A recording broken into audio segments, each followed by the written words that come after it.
palabra de vida, son tus promesas que me guían y firme estaré. Tengo esperanza en tu palabra, eres mi roca y mi alma anclada está en la fe. El 8 de mayo del año de 1945, repito, el 8 de mayo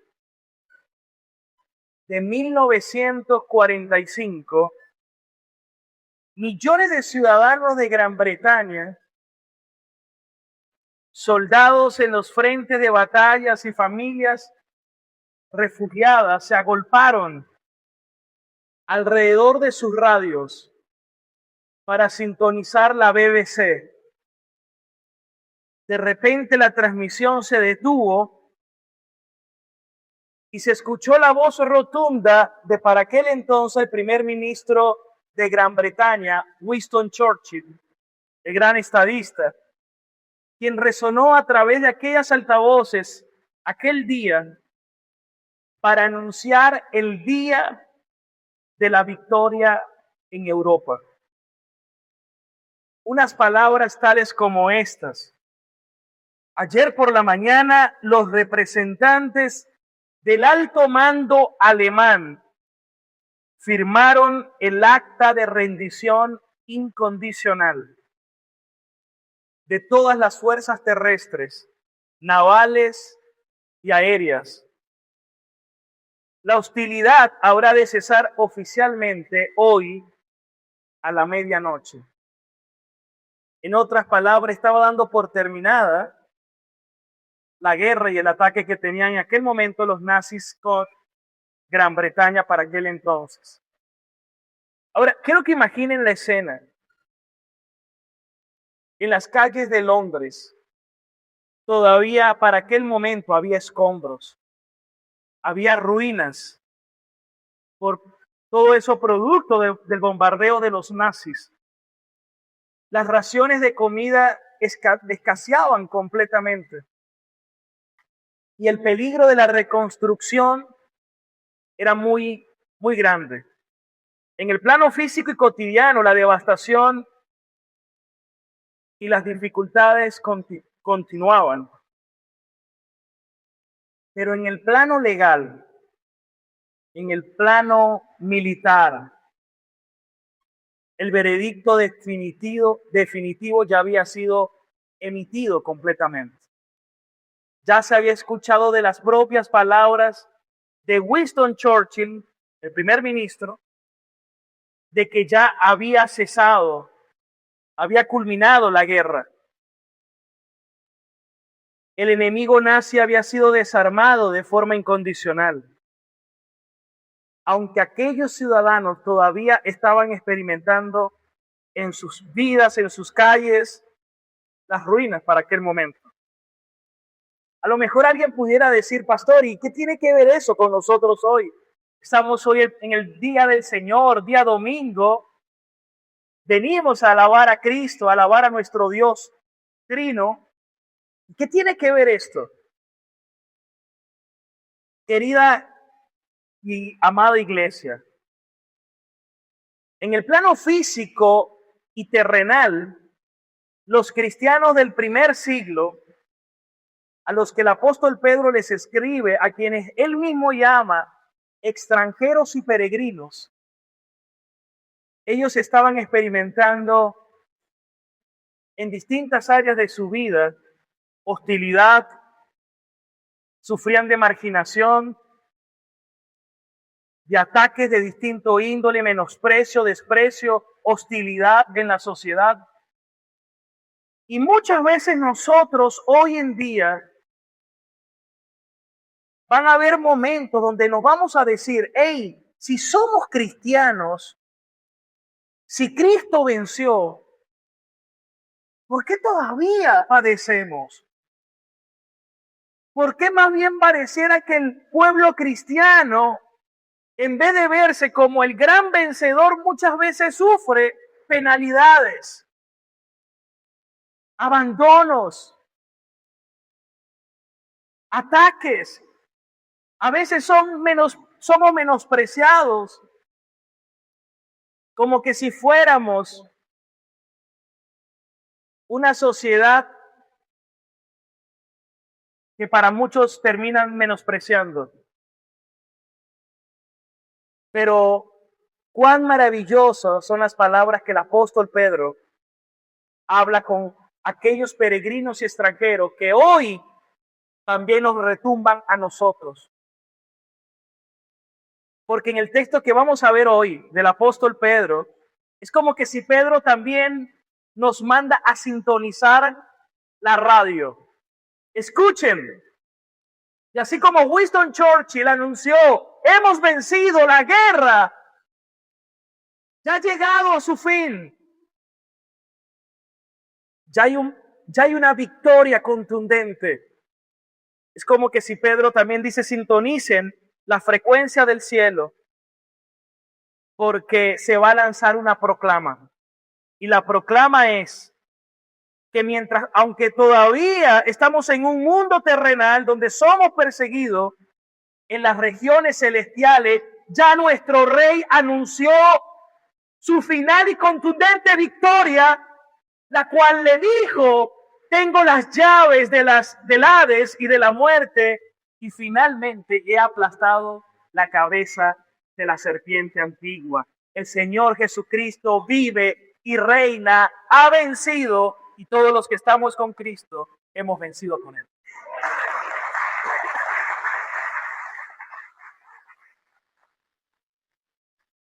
Es como el Señor mismo diciendo, ya el acta de nuestra victoria es definitivo, gracias a su resurrección.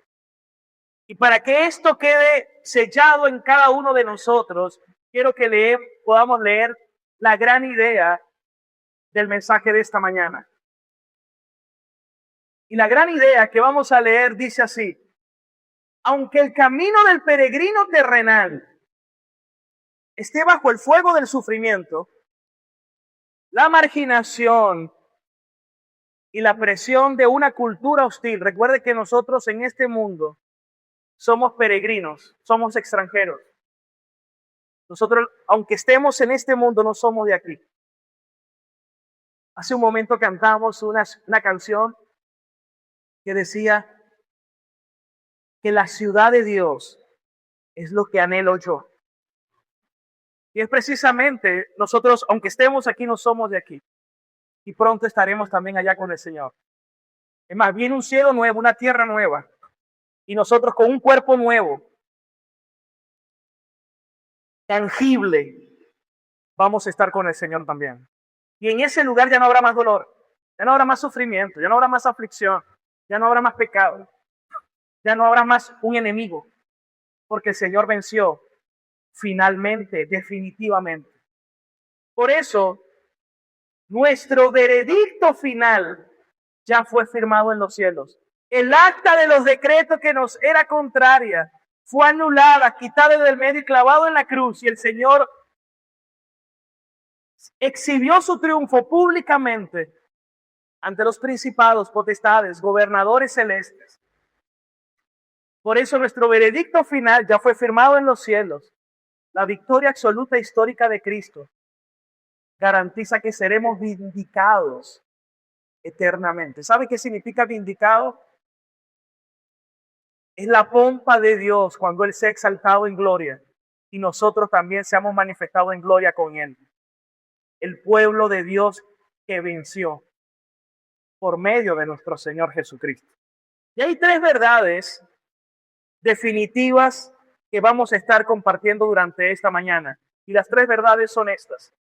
Número uno, la suficiencia del sacrificio de Cristo como el gran peregrino. Recuerde que Cristo es el más grande peregrino, quien siendo forma de Dios se despojó de sí mismo y vino a este mundo.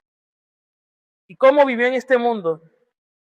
Como un peregrino, porque este mundo no era digno de Él.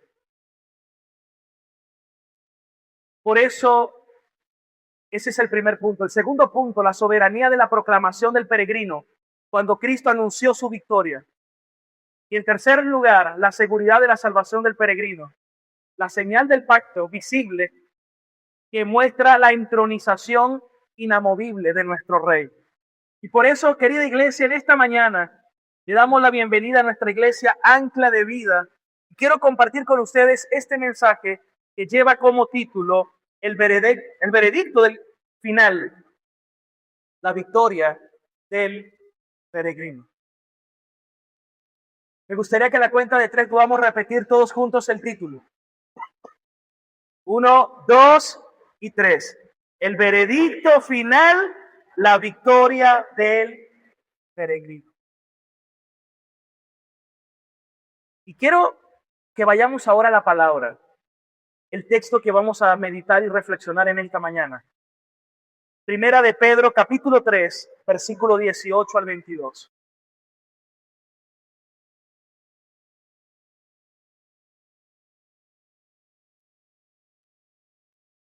Porque también Cristo padeció una sola vez por los pecados, el justo por los injustos. Él es el único justo. Todos somos injustos. ¿Para llevarnos a dónde? A ver, ¿a dónde nos lleva Cristo? A Dios. Siendo a la verdad muerto en la carne, pero vivificado en el Espíritu. En el cual también fue y predicó a los espíritus encarcelados, los que en otro tiempo desobedecieron cuando una vez esperaba la paciencia de Dios en los días de Noé, mientras se preparaba el arca, en los cuales pocas personas, es decir, 8, fueron salvadas por agua. Versículo 21. El bautismo que corresponde a esto, ahora nos salva, no por quitar las inmundicias de la carne, sino como la aspiración de una buena conciencia hacia Dios, por medio de la resurrección de nuestro Señor Jesucristo, quien habiendo subido al cielo está a la diestra de Dios, y a Él están sujetos ángeles, autoridades y potestades. Amén. ¿Cómo dijimos que es el título del mensaje de esta mañana? El veredicto final, la victoria del peregrino. Quiero hacer una aclaratoria primeramente. Lo primero que quiero es que sepan que he orado y oro, y mientras estoy predicando sigo orando, aún en lo más íntimo de mi ser. Igual le pido a usted que lo haga, para que al predicar sea la palabra de Dios predicada, que sea Dios usándome como su instrumento. Porque como ustedes bien saben, predicamos expositivamente, texto a texto, y el texto que voy a tocar esta mañana es uno de los textos más difíciles del Nuevo Testamento. Son de esos textos que son de difícil interpretación, que no son tan fácil de interpretar. Entonces voy a hacer todo lo posible, podrá hacer la mejor exposición, y va a haber un momento donde voy a presentar incluso 2 posturas teológicas. Yo le voy a decir a cuál me tiendo a inclinar más, pero de igual les voy a presentar 2 posturas teológicas, porque, vuelvo y repito, son temas de difícil interpretación. ¿Por qué los toco? Porque predicamos expositivamente, y si está en la palabra, es necesario que la iglesia sea discipulada y capacitada con todo el consejo de Dios. El apóstol Pablo, cuando se despide en aquel momento épico en el libro de los Hechos, a los ancianos de la iglesia les dice: no he rehuido de predicarles todo el consejo de Dios. Y esa fue una meta que nos hemos propuesto como iglesia. Predicarles todo el consejo de Dios. Predicarles toda la escritura. Entonces nos vamos a conseguir muchas veces con esos textos que si uno a veces hubiera podido evadir, seguramente los evade, porque son textos con cierta dificultad, pero desde el amor y la humildad en Cristo se los voy a exponer, porque por algo están en la palabra. Amén. Entonces, bueno, gloria a Dios, dice la aclaratoria.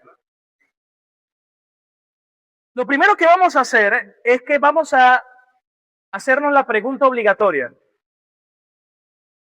¿A quiénes está hablando Pedro? Nos remontamos al año 63, 64 después de Cristo. Estamos hablando aproximadamente hace 2000 años. Pedro les escribe a las iglesias de Asia Menor, Ponto, Capadocia, hoy se conoce como Turquía. Estos creyentes estaban sufriendo, estaban siendo perseguidos, marginados, calumniados, vejados por la sociedad, por el gobierno, por sus familiares. Eran tratados como peregrinos y extranjeros, aún en su propia tierra, porque el cristiano no es de este mundo. Aunque estemos en este mundo, no somos de este mundo. Para aquel momento, el dios de Roma era César. Pero este pueblo peregrino y extranjero solamente reconocían a Jesucristo como su Señor. Al igual que nosotros. Amén. Y justo antes de nuestro pasaje de hoy, en el versículo 17, Pedro les había dicho que es mejor sufrir haciendo el bien que haciendo el mal. Es decir, que el cristiano está dispuesto a sufrir injustamente por causa y amor de Jesucristo. Pero llegamos al versículo 18. Y ahora Pedro le va a explicar de por qué su sufrimiento no es una derrota. Y eso nos atañe a nosotros, porque mientras nosotros estamos en este mundo, sufrimos, padecemos, somos perseguidos, nos atacan, nos calumnian. Si usted dice, pastor, pero a mí nadie me ataca así, entonces preocúpate. Si no lo hacen, preocúpate. Porque si a los cristianos de aquel momento, los peregrinos y extranjeros, no los trataran así, es porque ellos se habían asimilado a la cultura romana de aquel entonces, es decir, los veían como uno más. Si tú te adaptas a este mundo, te van a amar, te van a decir, llegó el que faltaba a nuestra reunión.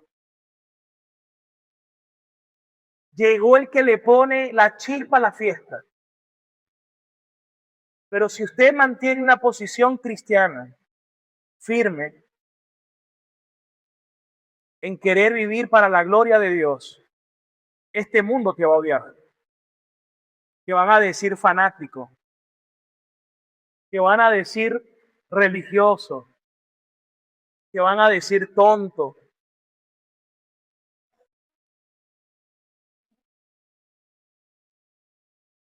Es decir, que Dios nos ayude para que seamos fieles a nuestro Señor y nunca vendamos nuestros principios. Y entendamos que aunque estamos en este mundo, no somos de este mundo. Y por eso Pedro les va a explicar de que por qué el sufrimiento no es una derrota, llevándolos a contemplar la teología del triunfo definitivo de Cristo. Y eso es lo que vamos a ver hoy. Y aquí ya vemos algo que nos debe llamar la atención, hermanos. ¿Qué pasa cuando estamos en este mundo, pero sufrimos? Sufrimos injustamente. Que tú por ser cristiano y querer tener una actitud íntegra, se burlen de ti, te ataquen, te despidan, te armen una trampa, que tú eres una esposa o esposo cristiano, pero tu pareja se aprovecha y te ataca de una manera déspota, o tus vecinos, el mundo, la sociedad, y tú estás sufriendo, tú padeces. ¿Cuál va a ser la tentación, hermanos, en medio del sufrimiento? Las personas una de las principales tentaciones que va a tener que librar o batallar es la del temor,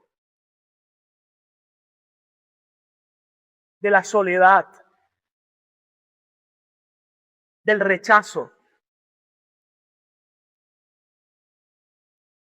de desánimo, saber que como que, hey, estoy sirviéndole al Señor, amo al Señor, busco al Señor, y todo esto es lo que me pasa. Es decir, los creyentes incluso se pueden ver como una minoría. Y sufriendo la presión, el aislamiento, la marginación, en un mundo que rechaza el señorío de Jesucristo. Pero ahora sí, vamos a ir al texto. Llegamos al versículo 18. Porque también Cristo padeció una sola vez por los pecados, el justo por los injustos, para llevarnos a Dios, siendo a la verdad muerto en la carne, pero vivificado en el Espíritu. La palabra en griego apax significa una sola vez. Cristo padeció una sola vez. ¿Qué está diciendo Pedro con esto? Pedro nos está diciendo que el sacrificio de Cristo fue contundente, fue definitivo, no admite algo más. Tengo que hacer algo, tengo que añadirle algo, tengo que contribuir en algo. No, fue completo. Por eso Jesús en la cruz, él dijo, consumado es. Hermanos, fue completo, no admite añadiduras. Y luego Pedro dice, el justo por los injustos. Y el propósito legal de este dolor en griego es prosagagei, que significa llevarnos a Dios. Es introducir formalmente a alguien ante un monarca. En otras palabras, ya fuimos justificados delante de Dios. ¿Por qué Pedro les está diciendo esto? ¿Por qué ese versículo está allí? Porque seguramente, hermanos, cuando pasamos por sufrimientos, el primer pensamiento carnal que podemos llegar a pensar es, ¿será que mi sufrimiento es porque estoy haciendo algo mal? ¿Será que tengo que hacer yo algo? Y hermanos, tenemos que aprender a descansar en la obra de Cristo. Tenemos que aprender a descansar en los méritos de Cristo. Pero todos nosotros luchamos con la religiosidad. Todos.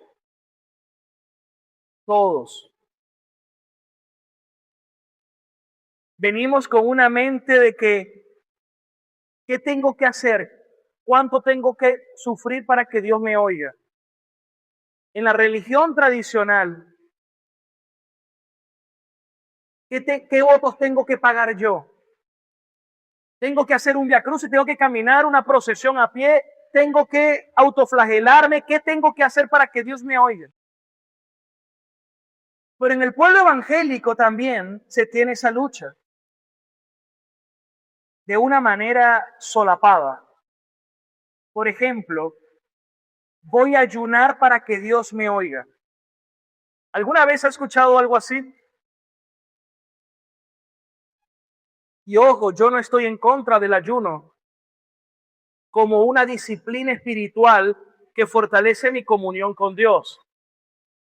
Lo que estoy en contra es decir, si paso hambre o si ayuno, Dios me va a escuchar más. La razón por la cual Dios me oye es porque soy su hijo. Y la razón por la cual soy su hijo es porque he sido reconciliado por medio de nuestro Señor Jesucristo. Y eso es suficiente, hermano. Toda la gloria sea para Él. Tampoco ayuno para forzar el brazo de Dios.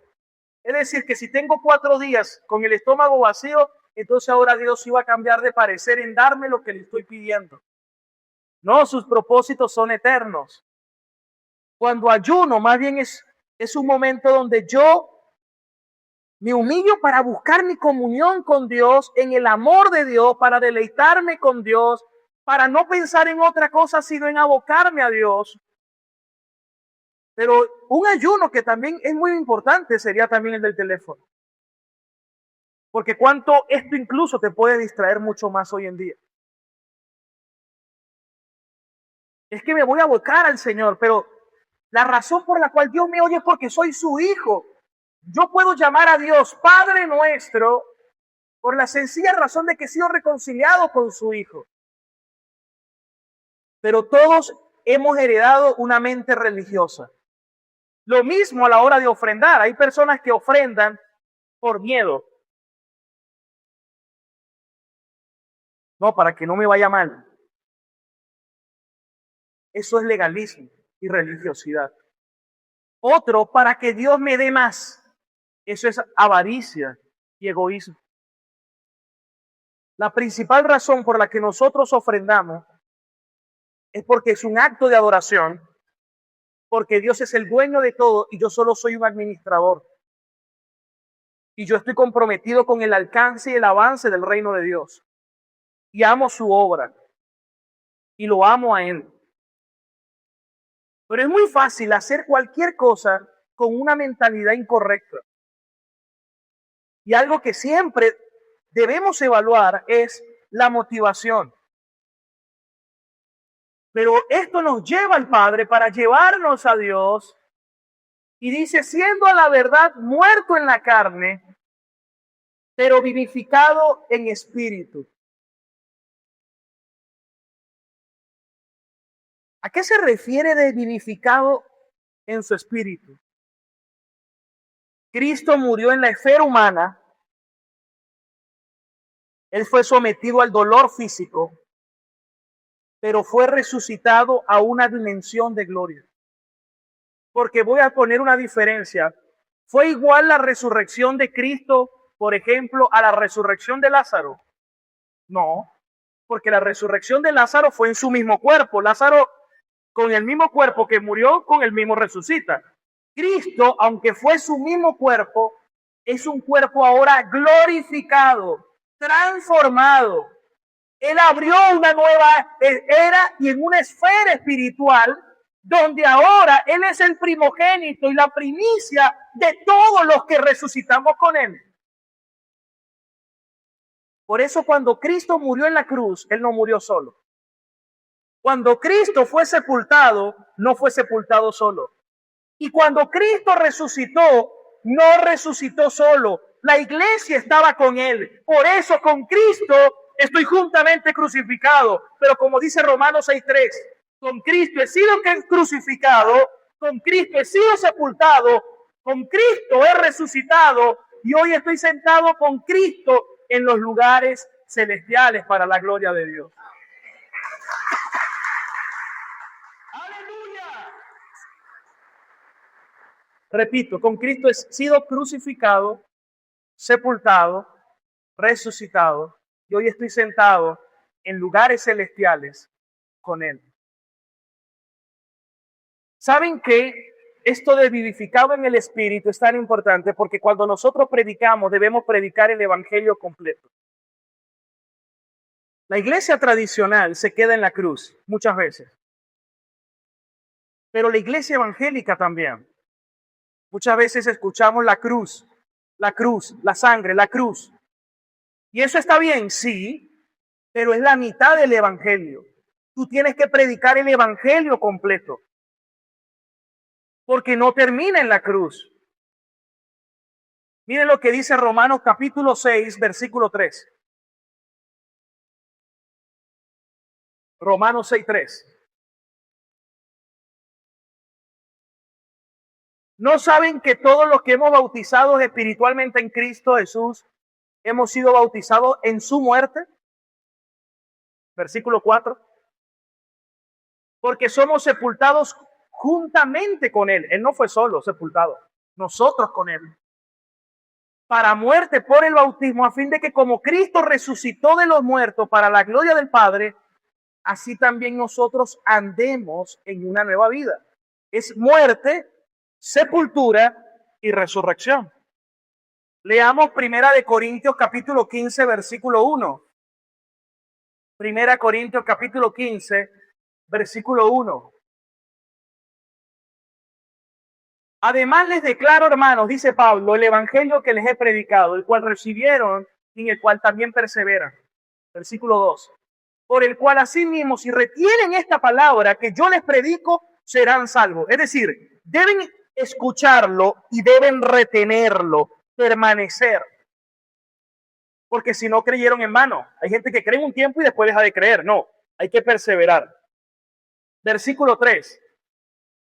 Porque primeramente les he enseñado lo que recibí, que Cristo murió por nuestros pecados, conforme ya estaba profetizado en las Escrituras, que fue sepultado y que resucitó al tercer día, conforme a las Escrituras. Repito, muerte, sepultura y resurrección. Romanos 4:25. Martín Lutero decía que este versículo era el corazón de la Biblia, el corazón del Evangelio. Romanos 4:25. Cristo fue entregado en la cruz por nuestras transgresiones. Es decir, ¿qué ganó Cristo en la cruz por mí? Me libró de mis transgresiones, de mis pecados, de mis maldiciones, de mi muerte. Pero miren cómo dice después, resucitado para nuestra justificación. Es decir, el cristiano es justificado por creer en la resurrección de Cristo. Tanto así que Pablo dijo en 1 Corintios, capítulo 15, que aquellos que niegan la resurrección, dijo, la fe es vana. Porque si el cristianismo no tiene resurrección, entonces los cristianos somos los más dignos de lástima, los más dignos de conmiseración. Sin resurrección no hay cristianismo. Sin resurrección no hay cristianismo. La victoria final, nuestra victoria, la vindicación de Cristo, Cristo es el Hijo de Dios, es por la resurrección. Por eso hay que predicar el evangelio completo. Cuando Pablo dice en Romanos 10, vamos a leer Romanos 18, la fe que salva es la fe en la resurrección. Romanos 18.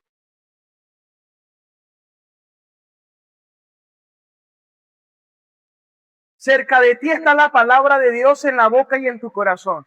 Y esta es la palabra que predicamos de fe. ¿Qué predicamos? Versículo 9. Que si confesares con tu boca que Jesús es el Señor y que creas en tu corazón que Cristo murió en la cruz. Ahí dice así.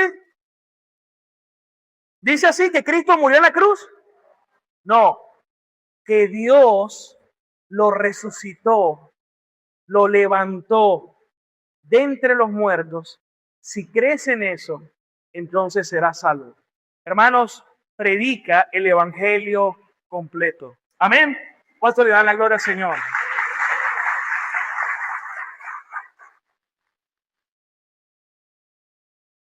Ahora, volvamos al versículo 18. Primera Pedro 3:18. Es maravilloso saber que el sacrificio de Jesús cerró nuestro caso legal ante Dios. Padeció una sola vez por los pecados, el justo por los injustos. Cuando Satanás te quiere acusar, escucha esto, ya tu caso fue cerrado delante de Dios, porque Cristo murió por nosotros. Pero seamos honestos. Yo estoy seguro que, amén, pastor, yo creo que voy al cielo, pero todavía sufrimos, todavía somos atacados, rechazados y nos produce miedo estar en el territorio enemigo. Pero Pedro nos dice algo en esta mañana. Un momento. Ustedes no han entendido bien lo que pasó en el plano invisible cuando Jesús resucitó. Miren el golpe de autoridad del Rey en nuestro segundo punto. Vamos a ver ahora cuál es el segundo punto de esta mañana. El segundo punto, la soberanía de la proclamación de Cristo como peregrino. La marcha triunfal de Cristo que desarmó el imperio de las tinieblas. Ahora vamos al versículo 19.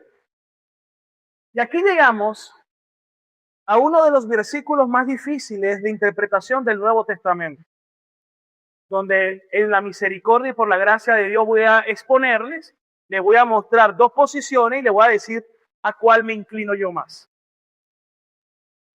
Aunque yo he escuchado al menos unas 4 interpretaciones de este pasaje, pero te voy a decir las dos que tienen más fuerza teológica histórica. Dice que Jesucristo, después que fue vivificado, fue y predicó a los espíritus encarcelados. Este es un tema histórico de la fe cristiana, porque incluso en el credo apostólico se hace una mención que luego en los otros credos posteriores no aparece, que dice, fue crucificado, muerto y sepultado y descendió a los infiernos. ¿Sí se recuerda de eso, no? Aquí dice que Cristo fue, después que fue vivificado, fue y predicó a los espíritus encarcelados. Entonces vamos a hacerle varias preguntas al texto. Pregunta número 1. ¿Qué les predicó Cristo? ¿Qué les predicó? ¿Qué les anunció? Esa es la primera pregunta. La segunda pregunta, ¿quiénes son esos espíritus encarcelados? ¿De dónde salieron esos espíritus encarcelados? Pedro les está diciendo eso. Pedro les está diciendo algo consolador. Les está dando una buena noticia, lo cual esto nos atañe a nosotros porque hoy Dios, por medio del Espíritu Santo, nos está dando una buena noticia, nos está dando un anuncio valioso para la iglesia que nos fortalece y nos edifica. Necesitamos entender qué es lo que nos está diciendo. Amén.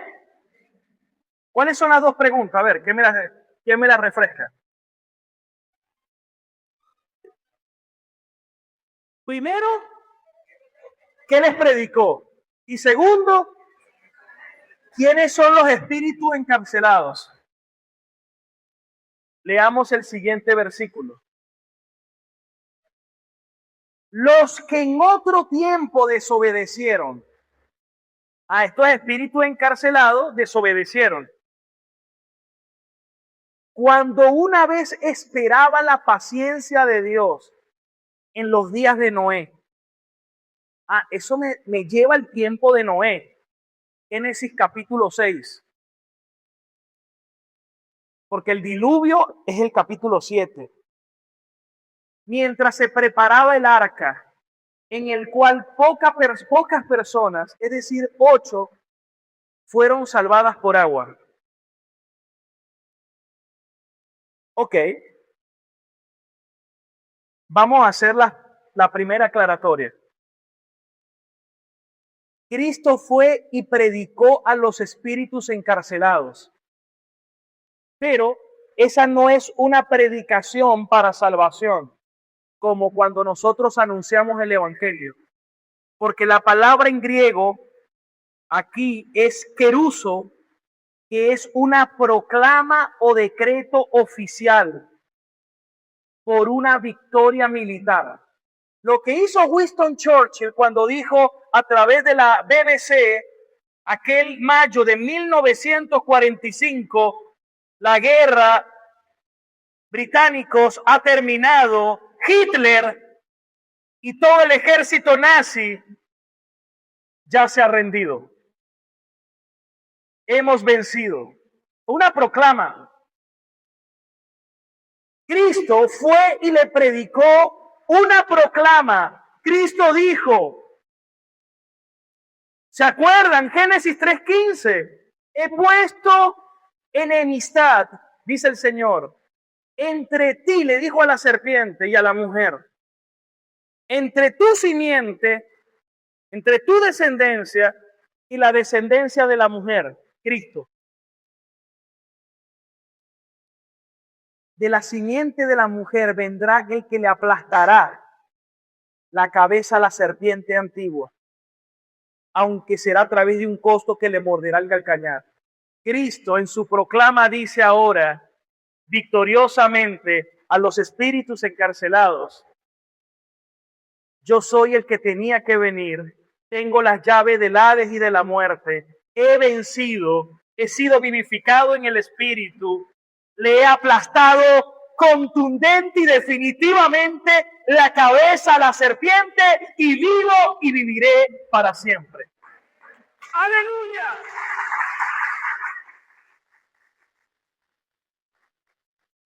¿Sabes?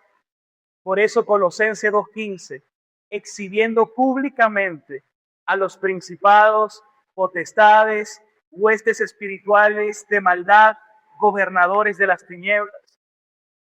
En el mundo espiritual Cristo ya venció, hermanos.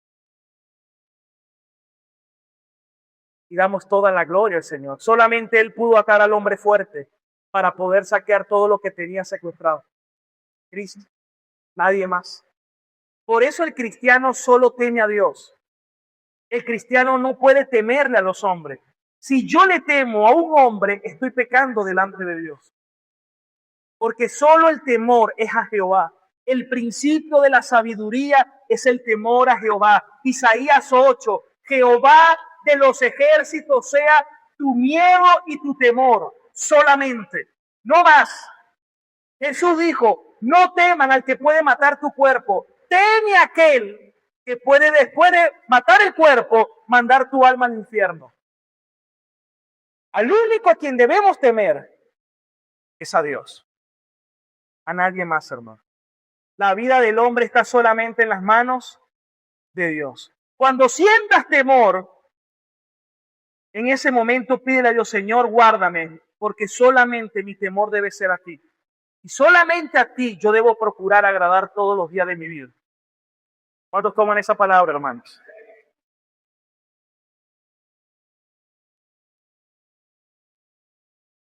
¿Dónde tenemos ese versículo de Lucas? Vamos a buscarlo. Lucas,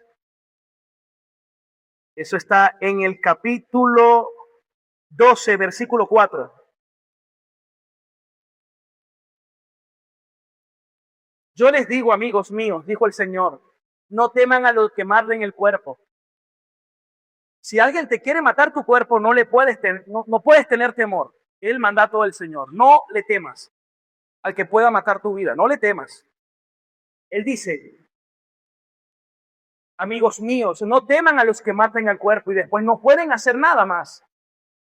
Versículo 5. Yo les voy a enseñar, dijo el Señor, yo les voy a enseñar a quién deben temer. Teman a aquel que después de haber quitado la vida, tiene poder de echar en el infierno. Yo les digo sí a este tema. Y sepa que Satanás, el anticristo y el falso profeta terminarán en el lago que arde con fuego y azufre, que es la muerte segunda y final. Y ahí estarán todos los enemigos de Dios, todos los que rechazaron a Cristo. Al único que nosotros debemos temer, agradar y vivir para glorificar es solamente al Señor. Amén. Gloria a Dios. Ahora, entonces, ¿qué les predicó Jesucristo a los espíritus encarcelados? El Evangelio. Anunció fue su victoria. Fue un decreto oficial de victoria militar. He vencido.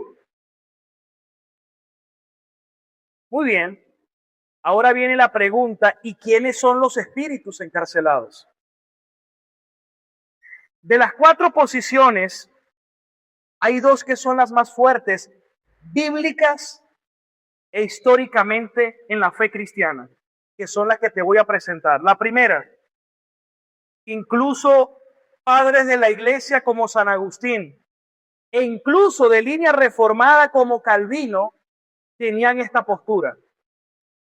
Sostiene que Cristo, a través del Espíritu Santo, en los días de Noé, en el Espíritu Santo, Noé predicó como un pregonero de justicia, y en ese momento Noé tipificaba a Cristo. Y en ese momento les predicó a aquella generación cuyas almas ahora están encarceladas en el infierno por haber desobedecido. Entonces, según esta posición, los espíritus encarcelados eran toda la generación de la época de Noé que no creyeron a la predicación de Noé y que Cristo en el Espíritu les había predicado. Esa es una de las posiciones más sólidas que está en la historia del cristianismo. Ahora le voy a decir la que yo me inclino más, que también tiene un peso histórico, pero para mí tiene el mayor peso exegético de la Biblia. Es decir, la Biblia respalda más este punto. Y como tenemos que darle preeminencia al texto, esta es mi posición, la mía. Respeto el que tenga otra posición, igual usted puede tomar cualquiera de las dos. No es un tema fundamental ni primario. Para ello necesitamos ver Génesis capítulo 6, versículo 1. Vámonos a Génesis capítulo 6, versículo 1.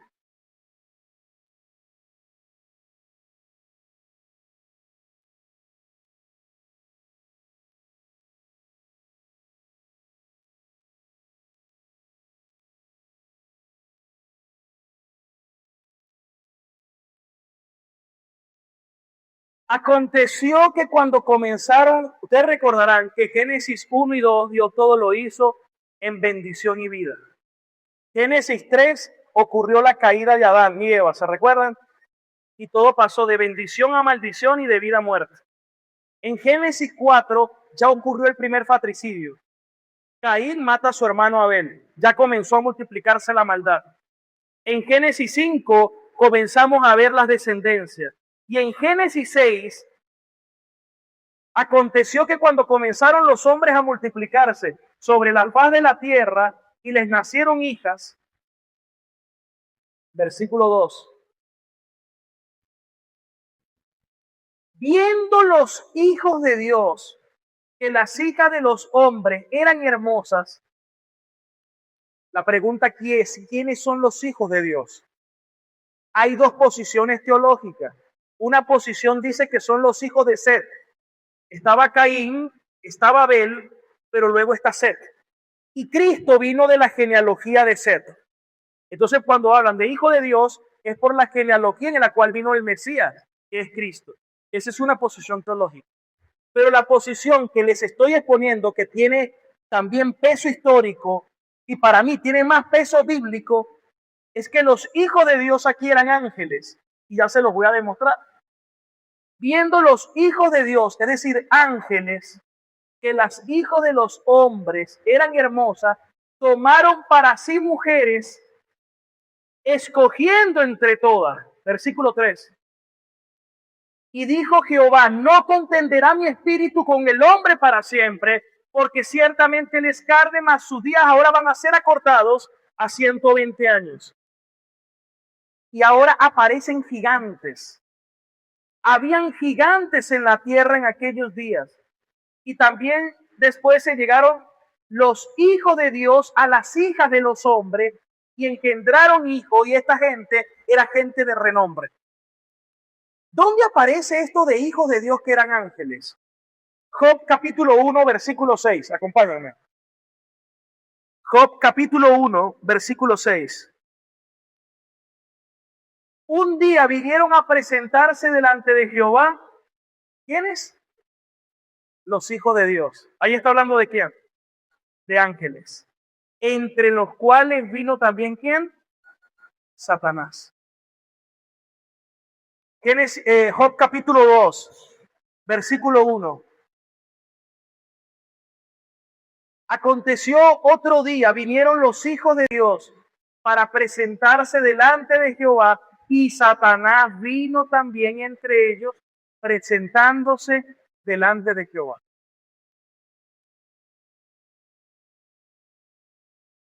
Posiblemente estos ángeles querían afectar la genética humana para impedir que viniera el Mesías a la tierra. Pero hermano, los decretos de Dios, nada ni nadie los puede impedir. Él es el Dios soberano que lleva a cabo sus decretos eternos. Pero ahora, ¿por qué le voy a decir que esta es mi posición considero que tiene más peso? Sin embargo, ambas son válidas, se las respeto y ambas son históricamente aceptables. Porque si volvemos al versículo 20, primera de Pedro 3:20, los que en otro tiempo desobedecieron, cuando una vez esperaba la paciencia de Dios en los días de Noé, cuando se preparaba el arca. Entonces yo me hago una pregunta, ¿hay otro pasaje en la Escritura que me hable de esto? ¿O nada más es este pasaje? El apóstol Pedro lo vuelve a mencionar en su segunda carta. Miren segunda de Pedro capítulo 2, versículo 4. En su segunda carta. Segunda de Pedro 2, 4. Porque si Dios no perdonó a quienes, a ver, si Dios no perdonó a quienes, a los ángeles que pecaron. Claro, aquí dos opciones. ¿Se refiere a los ángeles que se rebelaron cuando Satanás o se refiere a los ángeles de Génesis 6? Sino que arrojándolos al infierno, los entregó a prisiones de oscuridad. Es decir, que hay ángeles que están en prisiones y hay demonios que andan sueltos.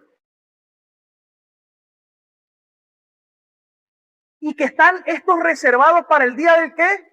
Del juicio. Si Dios los encadenó, si Dios los metió en prisiones, por alguna razón lo hizo. Pero mire lo que dice el versículo 5. Y si no perdonó al mundo antiguo, sino que guardó a Noé, pregonero de justicia, con las otras 7 personas, trayendo el diluvio sobre el mundo de los impíos. Hermano, este es un texto paralelo con la primera carta. Me está hablando exactamente de lo mismo. Me está hablando de ángeles o espíritus encarcelados, estos que están en prisiones en los días de Noé, que desobedecieron. Y como si fuera poco, Judas en el versículo 6 también lo dice. Y a los ángeles que no guardaron su dignidad, sino que abandonaron su propia morada, los ha guardado bajo oscuridad en prisiones eternas para el juicio del gran día. Hermanos, por eso esta posición sostiene que estos espíritus, volvamos al versículo 20 de primera de Pedro 3:20, estos espíritus son los demonios que protagonizaron una rebelión cósmica e invasión espiritual en los días de Noé. Esta postura cuenta con un soporte exegético más robusto, pues el propio Pedro y el apóstol Judas usan la misma terminología para definir este evento.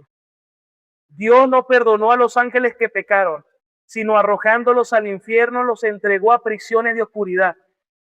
Y los conecta inmediatamente con el mundo antiguo y Noé, Judas 6. Y añade que estos ángeles no guardaron su dignidad y los guardó bajo oscuridad en prisiones eternas. Por lo tanto, Cristo al resucitar pasó por los demonios espirituales, proclamando su victoria sobre las huestes celestiales, diciéndole: yo soy el que tenía que venir y vine, y nada ni nadie puede detener los propósitos eternos de Dios. ¡Aleluya! Pero dice, mientras se preparaba el arca, el cual pocas personas, ¿cuántos se salvaron en los días de Noé? de todo el planeta, Tierra. Por eso es que hasta en el monte Everest, el monte más alto del mundo, se consiguen yacimientos de corales, incluso en lo más alto, cuando toda la tierra fue inundada. Escucha esto. Dice que mientras se preparaba el arca, y solamente 8, todas las personas del planeta murieron. Todos murieron. Y solo 8 se salvaron. Pero dice, dice aquí, cuando una vez esperaba la paciencia de Dios en los días de Noé, es decir, que Dios tuvo que tener paciencia mientras Noé duró construyendo el arca 120 años. Dios con paciencia se esperó para manifestar su juicio. Y hay algunos que tienen la venida de Cristo como que si fuera una tardanza. Cristo viene, pero ¿cuándo es que viene? Dios está con paciencia esperando que los de su pueblo terminen de llegar y convertirse, hasta que el número de su pueblo sea completado, y entonces Dios va a ejecutar sus planes. Y eso es lo que está diciéndoles Pedro. Solo que Pedro en estas cartas dice que el primer juicio fue con agua y que el que viene próximamente será con fuego. La destrucción final será con fuego, ya no será con agua. Porque esta tierra ya está sentenciada. Hermanos, ustedes ya se están enterando, les estoy dando las noticias de lo que va a suceder ya anticipadamente. No digan después que no se les anunció. ¿Copiaron? Escuchen esto. Pero Pedro les está diciendo algo. Pocas personas. ¿Por qué Pedro dice pocas personas? Porque en este mundo vas a recibir rechazo, ataques. Hermanos, imagínense que este es el arca de Noé. Solo que el arca hoy en día es Cristo, esa es nuestra salvación. Si la gente comprendiera lo que va a pasar en este mundo, por eso es que este mundo va en descenso. Esto no va a mejorar, el mundo no va a mejorar. Tú no puedes pedir que el mundo mejore cuando ya está profetizado que no va a mejorar. Todos esos desastres, pestes, terremotos, todo eso vendrá. Todo eso son principios de dolores. Eso no es que salió un profeta, viene un terremoto. Ay, sí, ya. Te estoy diciendo que hasta el mundo va a perecer con fuego. Yo profetizo lo que está escrito. Pero escucha esto. Si la gente supiera y comprendiera, aquí no hubiera espacio de nada. Todas estas ventanas, hubiera gente acostado allá escuchando la prédica, por allá tirado. Aquí en este lugar tuviera la gente acostada escuchando el mensaje. Pero no. Siempre ha sido así. Pocas personas. Todo un planeta. ¿Y cuántos se salvaron? 8. Todos los demás murieron. Dios mismo juzgó esa generación. Y la gente hoy en día se cree y se mete falsa predicación. No, Dios no va a pasar, hermano. Ya la Biblia dice que después de esto viene el juicio de Dios. Dios va a juzgar. Y aquí Pedro les está diciendo pocas personas. Por eso la Biblia dice, el que persevere hasta el final será salvo. Nosotros sabemos que quien nos preserva a nosotros es el Señor. Como dice Juan 10:27, ninguno perecerá ni será quitado de mi mano, dice el Señor. Eres el que nos preserva. Pero yo me hago una pregunta, porque cuando yo llegué a conocer al Señor, muchos llegaron conmigo, pero hoy muchos no están con el Señor. Y yo no sé cuando tú llegaste cuántos llegaron contigo, pero hoy muchos no van a estar seguramente. Yo oro para que tú seas de los que perseveran. Porque hay muchos que van a creer un tiempo, pero después la fe hasta ahí les llega, hermano. Y por eso Pedro les está diciendo, peregrinos, extranjeros, minoría fiel. Minoría fiel. Yo oro para que usted pueda permanecer siempre hasta el fin, hermano. Mucha gente va y viene. Yo conozco muchos que han ido y venido. Pero yo oro para que usted sea de los que persevere siempre. Y dice, porque los creyentes de la minoría fiel sufren presión, aislamiento y marginación en un sistema caído que rechaza el señorío de Cristo. Y nuestra naturaleza caída tiende a desanimarse cuando somos minoría, ¿sí o no? Eso desanimo, no quisiera que fuéramos de los muchos, ¿no? Pero aquí Pedro le está diciendo solo 8. Noé, su esposa, Sem, Cam y Jafet y las 3 esposas. Gloria a Dios por esas esposas que se casaron ahí. Porque entraron en el arca bien, gloria a Dios, ¿verdad?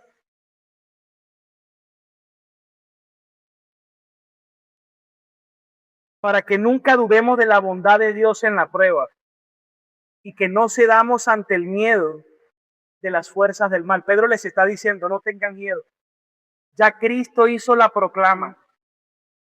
Ni Satanás, ni los demonios tienen potestad sobre nosotros ya. Vamos a leer Romanos 8:35. Esto es glorioso. Esta proclama de Romanos 8:35, usted debe escribirle y pegarle en el espejo de su casa. O en la nevera. Yo no sé dónde vaya usted más, al espejo o a la nevera. ¿Quién nos separará del amor de Cristo? Tribulación, angustia, persecución, hambre, desnudez, peligro, espada. Versículo 36. Como está escrito, por causa de ti somos muertos todo el tiempo. Mientras estamos en este mundo, somos contados como ovejas de matadero. Antes, todas estas cosas, nosotros somos más que vencedores, por medio de aquel, de Jesucristo, que nos amó. Versículo 38. Por lo cual estoy seguro, hermanos, ni la muerte.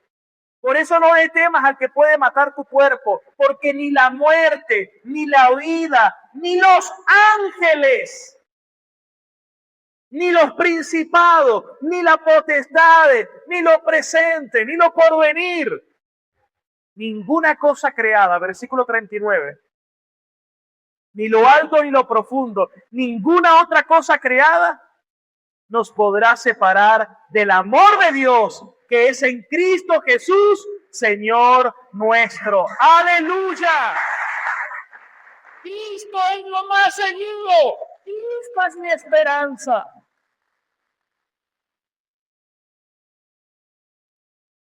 Hermanos, eso tiene que producir una gran alegría en nuestro corazón. Pero finalmente llegamos al versículo 21 y 22. Primera de Pedro 3:21. Ahora Pedro dice, leamos el 20 para finalizar. Solamente 8 personas fueron salvadas por agua, pero no fue que el agua los salvó. El agua fue el juicio en la cual Dios juzgó a todo el planeta, pero el agua hizo que el arca subiera, emergiera. Versículo 21. el bautismo que corresponde a esto. Entonces Pedro está diciendo que el diluvio y el arca de Noé era un tipo de el bautismo y de Cristo. Que el bautismo, él dice, el bautismo que corresponde a esto. Por eso es que cuando alguien da un paso de fe y decide, hey, soy de Cristo, eso es un juicio para el mundo. Porque hay una generación que aún el Señor sigue salvando en este tiempo. Un remanente escogido. El bautismo que corresponde ahora a esto nos salva. Pero no porque quite las inmundicias de la carne. ¿Por qué Pedro dice eso? Porque hay personas que cuando se bautizan, creen que porque se bautizaron en agua, son salvos. No, si eso fuera así, estás cayendo en ritualismo. Y estás creyendo que entonces por obras. No, la salvación es solo por gracia. Solo que el bautismo en agua me está mostrando visiblemente, externamente, algo que tuvo que haber ocurrido internamente. Es decir, es una señal visible de una realidad invisible. Porque alguien se mete en el agua y se moje y se lavó el cuerpo, se quitó las inmundicias de la carne, no por eso se va a salvar. Lo más que hizo fue echarse un baño.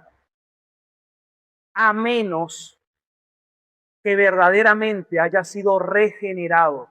Y Jesús dijo en Juan 3, el que no nace del agua y del espíritu no puede ver ni entrar en el reino de Dios. La pregunta ahora es, ¿qué significa nacer del agua y del espíritu? Esa es la realidad espiritual. ¿Dónde aparece eso? En varios pasajes de la Biblia. Por ejemplo, Ezequiel 36:25. Dios dice, yo voy a esparcir agua limpia. Ya va, ¿quién es el que esparce agua limpia? El Señor. Yo esparciré agua limpia y serán limpiados, dice el Señor. ¿De qué, Señor? De las inmundicias de ustedes. ¿Y de qué más?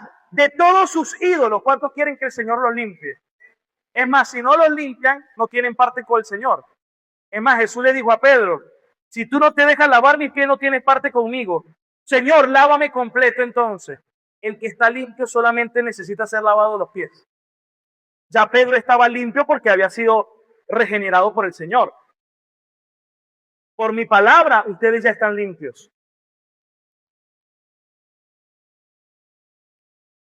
Entonces dice que el Señor esparciría agua limpia y nos lavaría de todas las inmundicias y de todos nuestros ídolos. ¿Qué más es el nuevo nacimiento? Versículo 26. Y les voy a quitar el corazón de piedra. Versículo 26. Les quito el corazón de piedra y les voy a dar un corazón nuevo. ¿Cuántos quieren esa limpieza y ese corazón nuevo? Les va a quitar el corazón de piedra, duro, y le va a dar un corazón de carne, sensible, enternecido.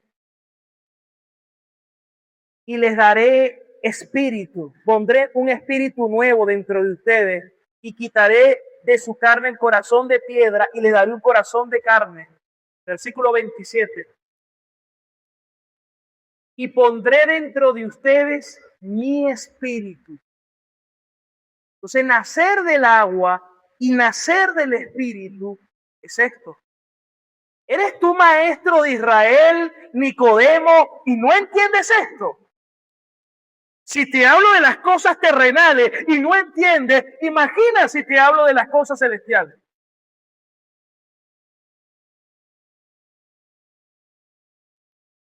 Volvamos a primera de Pedro 3:21. Pedro les está diciendo,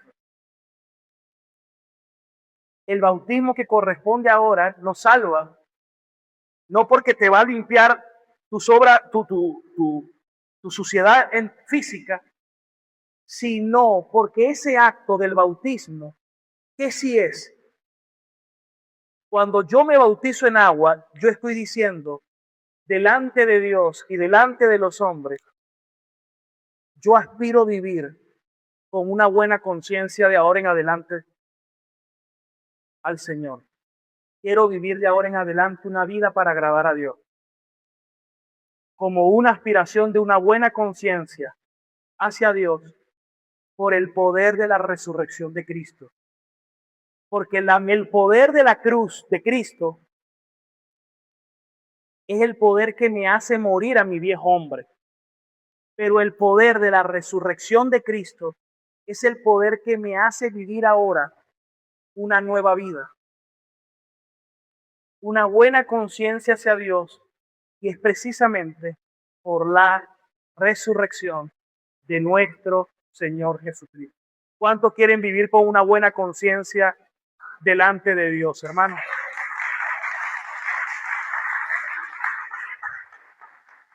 Pastor, te dice peco. Hermano, todos los días pecamos. Por pensamientos, por palabra, por omisión, por cualquier cosa vamos a pecar. Es que el hecho de que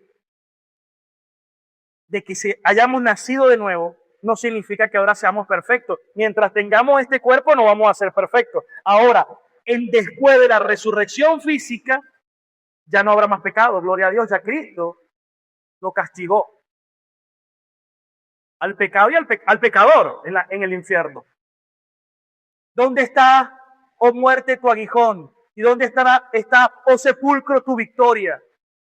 Ya el Señor lo desarmó. Ya no más. Ahora, mientras estemos todavía en este mundo, en el ya y todavía no, aguardando la venida de Cristo, todavía sufrimos, padecemos, nos enfermamos, pecamos. Nuestra obediencia no es perfecta, pero sí es sincera. No es perfecta, pero sí es sincera. Podemos decir como David, amo tu ley, me deleito en tus mandamientos, pienso en ellos todo el día. Cuán hermoso y delicioso me son tus palabras, tus pensamientos. Me deleito en ti. Como dijo Jesús, el que me ama guarda mis mandamientos. Señor, quiero guardar tus mandamientos. Por eso, cuando tú llegas a Cristo, el que pecaba ya no quiere pecar más. Y si peca, sufre y le duele y se arrepiente. El impío no, el impío dice, yo quiero seguir pecando. El impío dice, yo quiero vivir más para pecar más. El cristiano sabe que el morir incluso es ganancia. ¿Ve la diferencia? El impío quiere vivir más para pecar más. El cristiano quiere vivir es para la gloria de Dios. Y finalmente el versículo 22. Quien habiendo subido al cielo, es decir, Cristo murió, fue sepultado, fue vivificado, predicó a los espíritus encarcelados y habiendo subido al cielo, es decir, él hizo su parada en las regiones celestiales y anunció su victoria. Pero una vez terminado, subió al cielo, está a la diestra de Dios y a él están sujetos los ángeles, las autoridades y las potestades, porque Él es el Rey de Reyes y Él es el Señor de señores. A Él sea la gloria por los siglos de los siglos. ¡Cristo vive! Esto fue el veredicto final, la victoria del peregrino. Vamos a estar de pie. Son tus promesas que me guían y firme estaré.